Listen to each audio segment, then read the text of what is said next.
MP3 ये एक audio format है, एक स्टैंडर्ड टेक्नोलॉजी है, लॉस यानी कि हानिपूर्ण है। ऑडियो फॉर्मेट किस किस टाइप के होते हैं? लॉसी होते हैं, लॉसलेस होते हैं और अनकंप्रेस्ड होते हैं। यहां पर हम बात कर रहे हैं लॉसी के, यानी कि कंटेंट में कोई कंटेंट हटा दिया जाता है। MP3 का मतलब होता है MPEG ऑडियो लेयर 3। और इसको किसने विकसित किया था, किसने डेवलप किया था?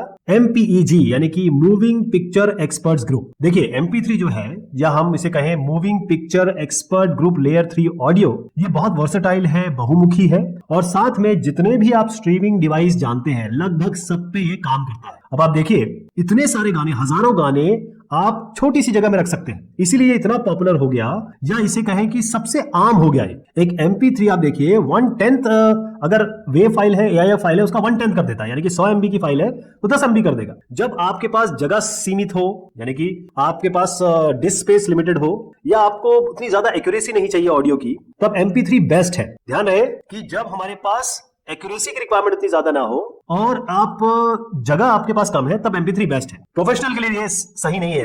MP3 जो कंप्रेशन है वो काम कैसे करता है? देखिए, ये एक टेक्नोलॉजी, या ये कहें कि जो ह्यूमन ऑडिटरी मास्किंग है उसका इस्तेमाल करता है। इसका मतलब ये है, इसको सिंपल शब्दों में समझिए कि इंसान कुछ फ्रीक्वेंसी सुन सकता है, कुछ नहीं सुन सकता। तो जो नहीं सुन सकता, इसको ये अप्रोक्सीमेट करते हैं या कम कर देते हैं, अनुमानित कर देते हैं या कम कर देते हैं। और बाकी क्योंकि वो सारी चीजें जो इंसान नहीं सुन सकता, उसको हटाने में ही अच्छा है, या उसको अप्रोक्सीमेट कर ले। अब बियॉन्ड हियरिंग कैपेसिटी की बात मैं कर रहा हूं, लेकिन जो हम सुन सकते हैं, जो रिमेनिंग ऑडियो बचता है, उसको बहुत अच्छी तरीके से, स्पेस एफिशिएंट तरीके से उसमें करते क्या है कि MDCT यानी कि मॉडिफाइड डिस्क्रीट फूरियर ट्रांसफॉर्म और साथ में FFT fast Fourier transform algorithm लगाते हैं और उसको बहुत छोटा करके रख देते हैं। अगर आप CD क्वालिटी डिजिटल ऑडियो सुने या देखें तो आप देखिए MP3 कंप्रेशन उसी चीज को 75 से लेकर 95% तक रिड्यूस कर देता है। That's huge. अब मैं एग्जांपल देता हूं आपको। अगर MP3 एनकोड हुआ है कांस्टेंट बिट रेट 128 kbps पे, तो 9% केवल बचता है, यानी कि आपको 100 MB का 9 MB मिलेगा। इससे अच्छा क्या हो सकता है? इसीलिए MP3 इतना पॉपुलर है, इतना चलता है। ऑपस एक लॉसी ऑडियो कोडिंग फॉर्मेट है जिसे XIPH.org फाउंडेशन द्वारा बनाया गया है, विकसित किया गया है, और इसे IETF यानी कि इंटरनेट इंजीनियरिंग टास्क फोर्स द्वारा स्टैंडर्डाइज या मानकीकृत भी किया गया है, जिसमें स्काइप के सिल्क कोडेक, स्काइप का जो सिल्क कोडेक है, और XIPH.org का जो सेल्ट कोडेक है, दोनों की तकनीक शामिल है। सिल्क और सेल्ट। ऑपस एक पूरी तरीके से ओपन, खुला, रॉयल्टी मुक्त, रॉयल्टी फ्री, बहुत बढ़िया, वर्सेटाइल, अत्यधिक बहुमुखी ऑडियो कोडेक है। इसे एक ही फॉर्मेट में स्पीच और जो नॉर्मल ऑडियो है, सामान्य ऑडियो जिसे हम कहते हैं, उसको कुशलतापूर्वक कोड करने के लिए बनाया गया, डिजाइन किया गया है, जिससे जो वास्तविक यानी कि जो रियल टाइम है, उसमें जो इंटरैक्टिव कम्युनिकेशन, संचार कम्युनिकेशन होता है, उससे जो उसमें जो लेटेंसी होती है, कम विलंबता जिसे कहते हैं हम, लो लेटेंसी, तो ये लो लेटेंसी आपको देगा। क्योंकि जब आप बात करें तो लेटेंसी की बड़ी प्रॉब्लम आती है। तो स्पीच हो, सामान्य ऑडियो, दोनों का काम करेगा। ऑपस इंटरनेट पर जो इंटरैक्टिव स्पीच और संगीत प्रसारण है या म्यूजिक ब्रॉडकास्ट के लिए बेजोड़ है, लेकिन इसका उद्देश्य भंडारण और स्ट्रीमिंग सर्विसेज के लिए भी है। ओपस कोडिंग का जो ऑडियो आमतौर पर OGG कंटेनर के अंदर पाया जाता है, जहां पर एक्सटेंशन .opus ये रखता है, या WebM कंटेनर आपने सुना होगा, उसमें इसे पाया जाता है, उसमें आप इसको देखेंगे। ऑपस नए सर्विसेज के लिए जो वॉर्बिस और स्पिक्स, ये भी दोनों आपने सुना होगा, दोनों को ही रिप्लेस करता है। ऑपस फॉर्मेट जो है वो पूरे बैंडविड्थ, संपूर्ण बैंडविड्थ CLT फॉर्मेट और स्पीच ओरिएंटेड जो सेल्ट मैंने आपको बताया था, सेल्ट फॉर्मेट की कॉम्बिनेशन पर आधारित है।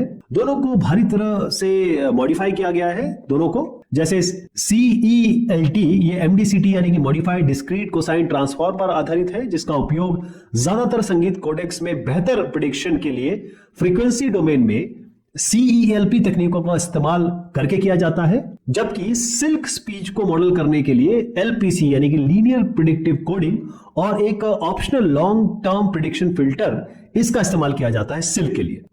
OGG वॉर्बिस यानी कि OG वॉर्बिस XIPH.org फाउंडेशन की ओर से एक ओपन सोर्स ऑडियो कंप्रेशन तकनीक है। वॉर्बिस का इस्तेमाल आमतौर पर OGG कंटेनर फॉर्मेट के कंजंक्शन यानी कि संयोजन में किया जाता है, इसलिए इसे अक्सर हम OG वॉर्बिस कहते हैं। OG वॉर्बिस पूरी तरीके से खुला, ओपन, गैर मालिकाना यानी कि रॉयल्टी फ्री, पेटेंट और रॉयल्टी मुक्त यानी कि पेटेंट फ्री, जैसे मैंने आपको बताया, और साथ में मिड से हाई क्वालिटी ऑडियो और म्यूजिक, संगीत के लिए एक फिक्स्ड या वेरिएबल दोनों ही बिट रेट में आपको एक कंप्रेस्ड ऑडियो फॉर्मेट प्रदान करता है। यह MP3 और AAC की तरह एक लॉसी तरीका है।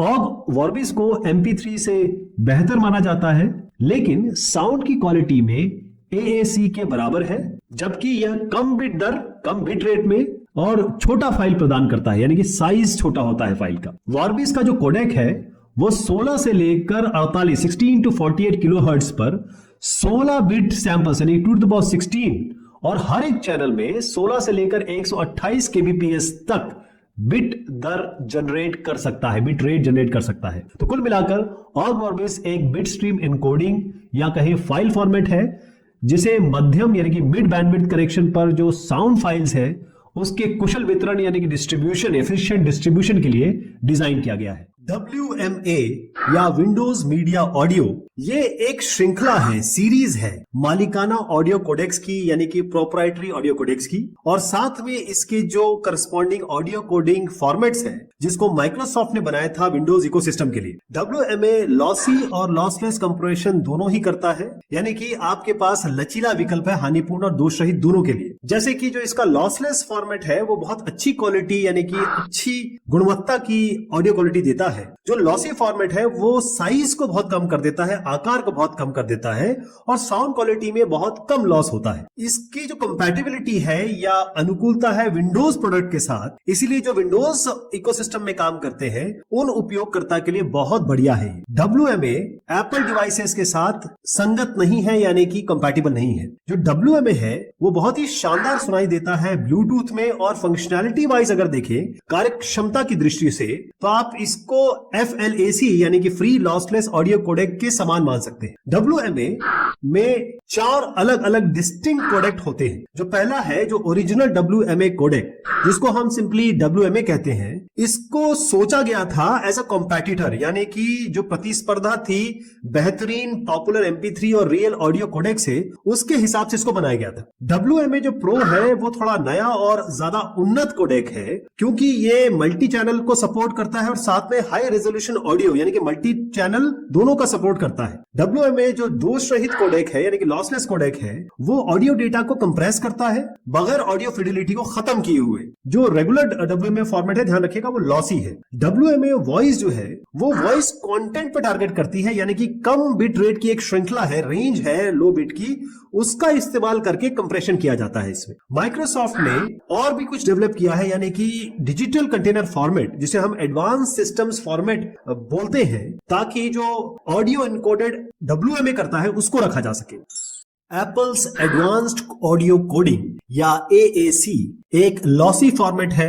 आप इसे मान सकते हैं कि MP3 का ये एक बेहतर वर्जन है, बेटर वर्जन है। क्यों? क्योंकि जो AAC का एल्गोरिथम है बहुत बेहतरीन एल्गोरिथम है, वेल डिजाइंड है और बढ़िया कंप्रेशन देता है और लॉस भी MP3 के बनिस्बत कम होता है। AAC बेहतरीन साउंड क्वालिटी देता है, सेम बिट रेट पे जैसे कि MP3 देता है। इसीलिए जो स्ट्रीमिंग सर्विसेज है या स्ट्रीमिंग सेवाएं है और ब्रॉडकास्ट है यानी कि प्रसारण है, उसके लिए AAC बिल्कुल माकूल है। ध्यान दें कि अलग अलग ऑडियो टाइप जैसे कि स्पीच है, म्यूजिक है, कॉम्प्लेक्स साउंड ट्रैक है यानी कि भाषण, संगीत और जटिल साउंड ट्रैक जो होते हैं उसके लिए विशेष रूप से प्रभावी है। देखिए MP3 में जिस तरीके से बिट निकाले जाते हैं इसमें भी ऐसे निकाले जाते हैं, लेकिन AAC ज्यादा बेहतर साउंड करता है। अगेन क्योंकि जो इसका एल्गोरिथम है वो काफी इफेक्टिव है ये जानने में कि जो लिसनर है, जो श्रोता है, वो क्या सुनेंगे और क्या नहीं सुनेंगे। इसका मतलब ये है कि AAC ज्यादा इंफॉर्मेशन रखता है as compare to MP3,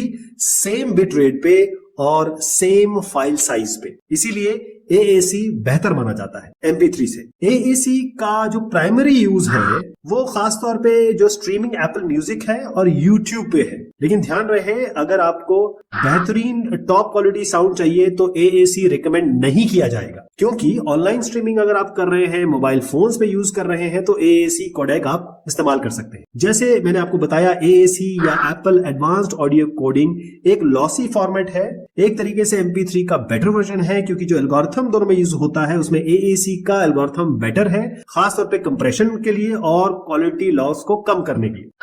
AAC एक wide band audio coding algorithm है, यानी कि ऐसा एल्गोरिथम जो दो तरीके की रणनीति या स्ट्रेटेजी को फॉलो करता है, किस लिए कि डेटा को कम किया जा सके और क्वालिटी भी मेंटेन रखी जा सके। तो वो दो स्ट्रेटेजीज या रणनीति क्या है? पहली चीज, जो चीज अप्रासंगिक है, यानी कि वो सिग्नल कंपोनेंट्स जो इररिलेवेंट है उन्हें हटा दिया जाता है, डिस्कार्ड कर दिया जाता है। दूसरी चीज, जो रिडंडेंसी है, जो कोडेड ऑडियो सिग्नल की रिपीटेडनेस है, उसको हटा दिया जाता है। AAC MDCT या मॉडिफाइड डिस्क्रीट कोसाइन ट्रांसफॉर्म ही इस्तेमाल करता है, जबकि MP3 MDCT और FFT का कॉम्बिनेशन इस्तेमाल करता है। इसीलिए AAC वेल डिजाइंड है और इसका एल्गोरिथम ज्यादा बेहतर परफॉर्म करता है, जबकि MP3 हाइब्रिड करता है MDCT और FFT दोनों का।